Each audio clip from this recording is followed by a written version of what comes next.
Dunearn House GLS was heavily contested in 2025 with 9 developers bidding for the plot of land. So we can get a sense of how confident developers are in a location by the number of bids and bid price. So the land was finally awarded to Fraser Property, CK3 House and CSC Land joint venture.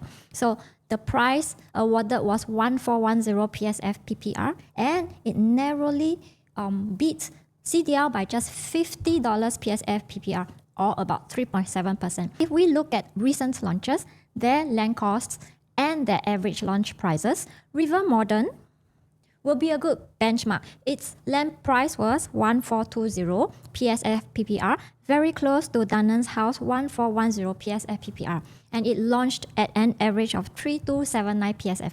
So if Dunearn House follows the same trend, it possibly might launch between 28 to 34 to achieve an average of 32 PSF. This is really a guesstimate based on historical info we have, but I think it's a pretty sensible guess. So maybe the developer will launch lower at launch to push the units. So assuming the launch price is around 28 to 34, how safe is this price?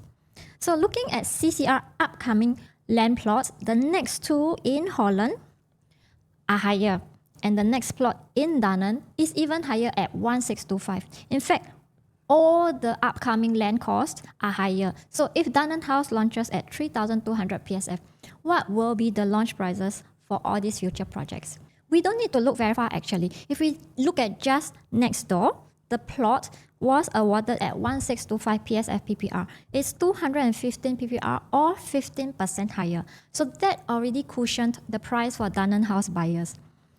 And based on the land cost of the upcoming GLS sites, a buyer looking to buy a 1,000 square feet home could potentially be paying 146K more for the Dover site, 250 more for the neighboring site, 320 more for the River Valley site, and 455K more for Peck Hay site. So my point here isn't to say that you must buy Dunearn House. It's simply to show you what's upcoming. Sometimes the value of purchase only becomes obvious when you compare with alternatives available in the future. And we saw this graph earlier on the gap between CCR, RCR, and OCR. So in 2025, the gap was narrower. In 2026, it widens slightly.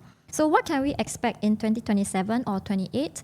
We saw land costs increasing with each plot of land in CCR. So giving us a signal that launch prices will only get higher. So is it safe to enter CCR before the gap widens further?